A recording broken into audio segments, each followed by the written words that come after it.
Sometimes in life, we get put in situations we don't want to be in, but how we react to that situation is completely up to us. We could either panic, get mad, and make things worse, or we could say it is what it is and work with what we have and make the best out of the situation. Today's topic of this video, Chris Paul did exactly that. He was put in a situation he does not want to be in, but he made the best of it and changed the whole narrative about himself. What is up, everybody? Welcome back to Goldmine TV. I know I've been gone for a while. I haven't posted and uploaded in a while, but we are back. We're going to put a lot more uplifting, motivational, inspirational, positive content that we can take notes from, learn from. Without any further ado, let's get straight into the video. Now tuned into the greatest.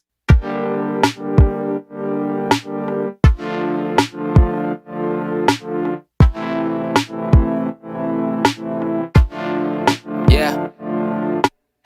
Thought about the conversation me and Now, if you clicked on this video, you most likely know who Chris Paul is. So if you clicked on this video, you most likely already know who Chris Paul is. Now, if you don't, I'll give you a quick summary. Chris Paul is one of the most prolific point guards in the league today. He's been in the league since 2005, and he's been dominant. He played for a few franchises like New Orleans Hornets, the Clippers, the Rockets, the Thunder, and now the Suns. Chris Paul is a pass-first point guard, always been. He's a playmaker. He's not that type of point guard that demands the ball. So he's one of the very rare true point guards left. Most of the newer point guards are all pure scorers. Also, they can also assist and, make plays.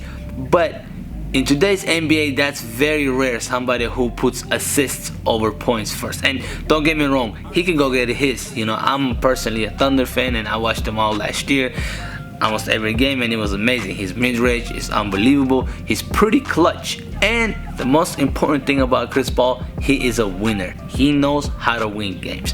Whether it's being petty and snitching to the ref and getting a foul call or a travel call. Stuff like that has cost people games because of Chris Paul. So he's an excellent all-around point guard, and in my opinion, definitely Hall of Fame and probably top 5 ever.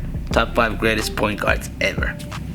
Few years back, Chris Paul started to develop a bad reputation for himself. Now, often in life, we put in positions we don't want to be in. Now, at that time, everybody was saying Chris Paul is a bad teammate, Chris Paul is terrible, Chris Paul is locker room cancer, Chris Paul is doing this and doing that when he was at the Clippers. And of course, they could not get past the second round, and all fingers start to put blame at Chris Paul. In 2016, Chris Paul got traded from the Clippers to the Houston. Now, before that, first of all, let's talk about the Clippers before Chris Paul there. They had Blake Griffin dunking over cars and just, highlight show all night, but they weren't really a threat. They not making playoffs. Chris Paul came, made that team a playoff contender, somebody people take seriously, right?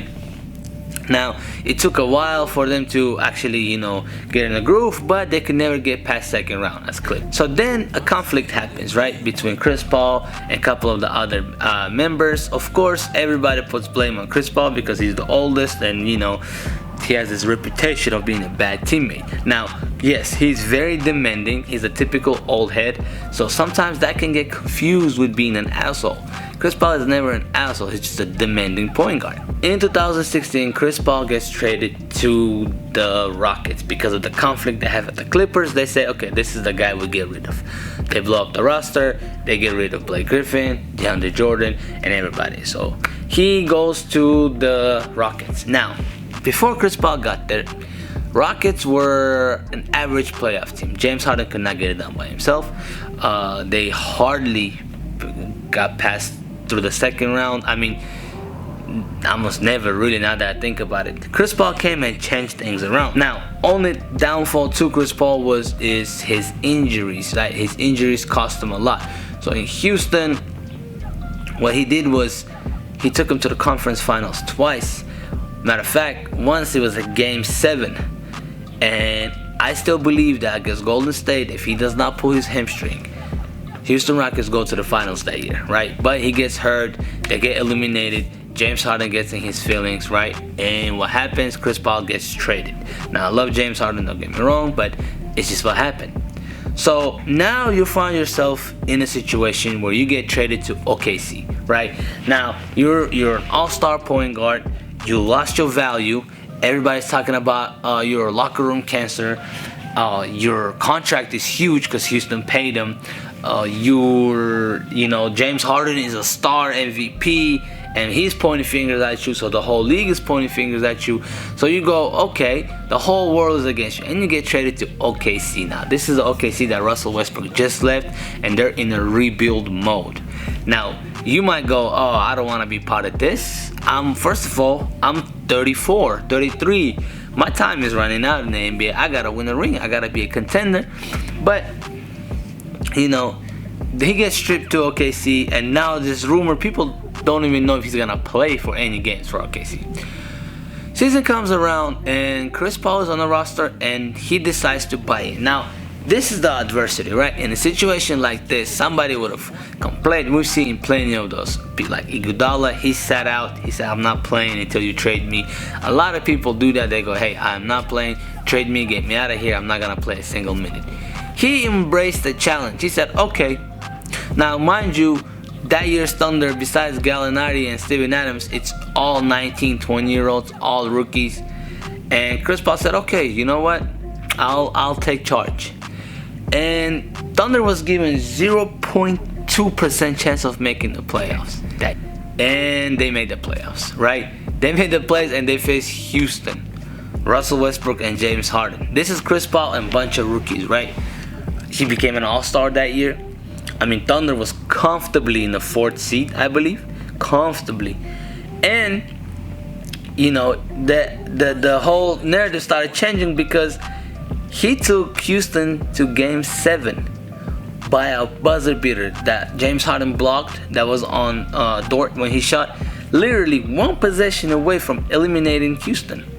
So, now, like I said earlier, he could have complained, he could have got mad, he could have said, get me out of here, but instead he embraced the challenge, and his stock rose. Thunder traded him to Phoenix and was able to get a player and a first round draft pick for him. I mean, it's insane, right? He got his value up. One thing I really love about Chris CP3 is this: he could have easily gone to the Lakers, the Clippers. He could have easily gone to the Nets, Miami, all these Bucks, all these contender teams, right? Miami is not really a contender, but all these contender teams that need a solid point guard, right? He chose to go to Phoenix. Phoenix, a team that hasn't seen playoffs in 10 plus years. I don't know how long it's been. It's been way too long. That not make the playoffs. They're at the bottom of the league all the time, right? Fighting for lottery picks. He chooses them and partners up with Ayton and Booker. And then they recruit Crowder from Miami, and now they got a squad, and now they're in Western Conference Finals. So the whole narrative changed about Chris Paul, and now everybody's talking about how he should have been MVP this year. I personally think he should have been MVP because of what he did to the Phoenix Suns. Phoenix Suns without him is not the same Phoenix Suns. No way. And this just goes to show that sometimes you get put in situations you don't want to be in. Sometimes you're in a situation where you could easily just say, yo man, get me out of this. But if you decide to stick it out, if you decide to put your best foot forward and make the best out of the situation, you don't know the blessings that are in front of you. Overall, I'm super excited to see the rest of these playoffs. Who's going to the finals, who's winning. I personally got Suns taking it all. If they win a championship, I mean, this is the most amazing story ever. So let me know what you guys think in the comment section below. Let me know what's your predictions for the playoffs for next year, for your free agents. Who do you think is going where?